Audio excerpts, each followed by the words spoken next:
到第3課不等式，咁不等式咧就呢啲就應該識㗎啦 ，greater than 啊符號啊，小心啲啦。咁佢話唔大個你就要寫細個等於啦，因為好多時咧啲題目陰啲學生㗎嘛，係咪？咁就細個、大個同等於，佢話唔要大個，咁即係唔要大個，咁就淨要細個同等於咁樣寫。OK， 小心啲睇清楚題目係啦，呢度呢兩個字 ，OK，not less than 同 not greater than。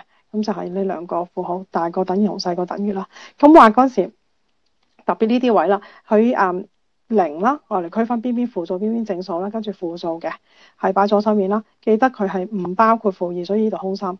佢包括負2嘅咧，你就由翻實心，然後就睇佢行細定行大。佢而家呢個係講大過負2，所以右手面墊咗去。咁有啲老師就會話：我呢度要寫翻 x 啊，如果未扣你分，咁你留翻留意翻你嗰個老師啦。咁好啦，呢度啦，如果有等於嘅就由埋實心圓啦，大就行呢邊右手面，細就行左手面。跟住到佢嘅特性啦，咁我哋不等式嘅特性好簡單嘅啫。總之你搬走啲數字去計佢個範圍 ，x 個範圍幾多呢？咁你搬走嘅情況下呢，加同減係唔會影響，加減係唔會影響嗰個大個同細個個符號嘅。但係如果你係乘除負數呢，咁就要留意啦。如果乘一個負數或者除一個負數咧，就由大於變小於，大於變小於。OK， 但係乘一個正數 positive number 咧，或者除一個 positive number 咧，係唔需要改變符號，大於就照抄翻大於嘅，呢個小心啲。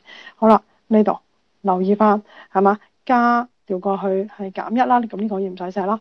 咁變咗再除正2啦，你見到啦，係唔需要調轉嘅，全部都係 greater than greater than greater than greater than 冇問題嘅。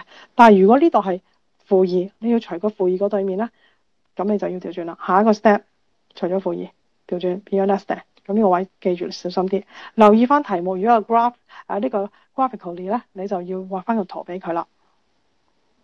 咁呢度啦，頭先我講啦，留意翻呢一點啦，除個負5個右手面啦，咁就即時噶啦，係嘛？呢度未除噶嘛，除負5即時調轉符號。